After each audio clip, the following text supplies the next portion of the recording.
Well, it's an absolutely gorgeous late spring morning, early summer I suppose if I'm a little more accurate, and we're down in the dell just behind the barn where the builders are absolutely trashing this garden once again. But the beauty of YouTube is you can edit these things down and just show you the best bits. This is the area of the garden we call the dell. It's a highly wooded area, great wildlife zone. We don't really garden this beyond the spring bulbs and pulling some nettles out.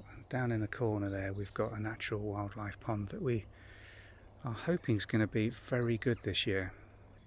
I've come down into the shady area just by the side of the pond to show you what's going on in here. The reason we're hoping this is going to be better than previous years is the fact that we've got pipework now bringing all the surface water from the house and barns and courtyard down into here, with an overflow going into the ditch that you can just see in the top right hand corner there, that brown pipe. And last year we managed to keep a decent amount of water in here, and the wildlife really responded well to that with an enormous amount of invertebrate life in the water. There's no fish in here that we know of yet, and we're not going to introduce any. We have got, you can just start to see them just breaking the surface there, good selection of water lilies that are just coming up.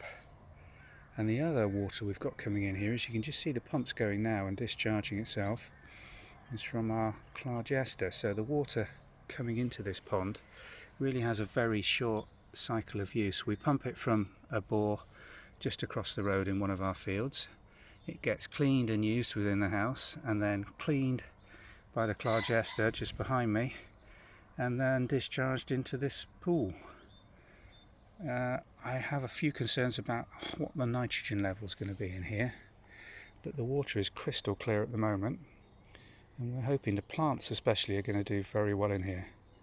Let's go and show you the rest of the garden, see what's happening. Primroses down here in the dell have done really nicely this year. Daffodils as well. It's been a very kind spring for the spring flowering bulbs generally. A nice bank of them here, still going to flower well for a good month I hope, as long as the weather doesn't get too hot too quickly. They should give us these beautiful clumps with the very pale butter yellow and darker yellow scented flowers here.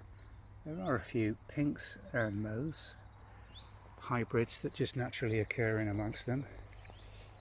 Snowflakes just about finished now, some of the early daffodils just finished, some of the later ones coming on, but then it's just about bluebell season and we're just starting to get a little bit of colour in the flowers here. Nothing spectacular yet, still in bud form, but they're probably going to come on and give us a good display. And I'm saying probably because just look there, this dell is a wildlife habitat, and the deer, very rarely do you come down here and not find a muntjac or roe deer family either snacking or just leaving as they see you coming.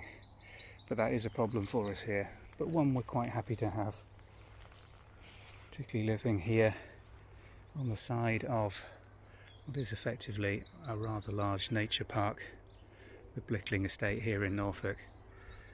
Quite often we'll walk out there with the dogs. We have to be very careful with the Weimaraner particularly, because there will be 7 or 8 roe deer in family groups just sitting around in the field from the night before, but gradually move away as the dog walkers come through.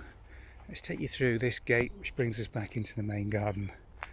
I will give you a little tour of the formal garden, which is coming on very nicely. There's the barn we did last year, the barn that's just being done this year, and this is a new area of garden that was formed with the landscaping going in after all the groundworks have been done. So let's give you a tour of that. Well, we've used a combination of 2 products from the local quarry. These boulders, which you can go and pick out of the spoil heaps, and about 150 of these cost you around £13 if you get them yourself. Pay a lot more than that if you bought them individually washed from a garden centre, but it does make this lovely soft edging which can be moved. I can weed around that, lift boulders in and out, and we have got an awful lot of bindweed in this garden, so I'm pretty regularly doing that. But we're starting to plant this up as a combination of flowers and vegetables. Got a couple of rows of onions planted out here, and I've healed in. You may have watched my video where we did the division and moving of these daylilies that all came out of the front garden, which is now going to be a parking area, and they've been healed in since probably end of March. They're growing away really nicely. Fruit bushes all doing really well here, but it's this little bit of garden to my right that's really transformed this year.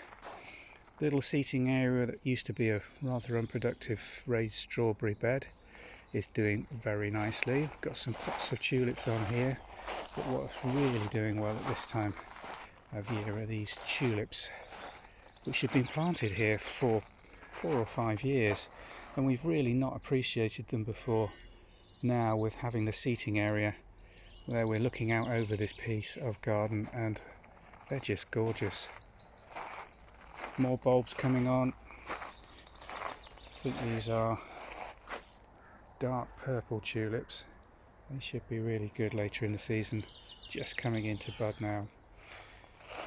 Plantings in here have been thickened up, and we're doing a combination of spring flowering bulbs, early ones with some snowdrops and then tete-a-tete daffodils, and we're also putting in quite a few later flowering narcissi, scented narcissi, because we hope, if we get some decent warm mornings with these patio doors open, to get the scent from these in the house. Roses are doing fantastically this year. Just look at the fresh green foliage with those red tips on this rose. And Kate's also planted up a lot of Cicericium, these iris looking plants which have just been popped into the gravel to form like an edge around the gravel and planters. It's hopefully going to give us some really nice late summer colour. I love Cicericiums, they're very architectural later in the season. We're having to work around the builders a bit in this area, as you can see. Work in progress, but isn't that always true of a garden? And the overall effect here, particularly with the bird tables, giving us a real beautiful aspect over the garden that really started us appreciating this bit far more than we've ever done before.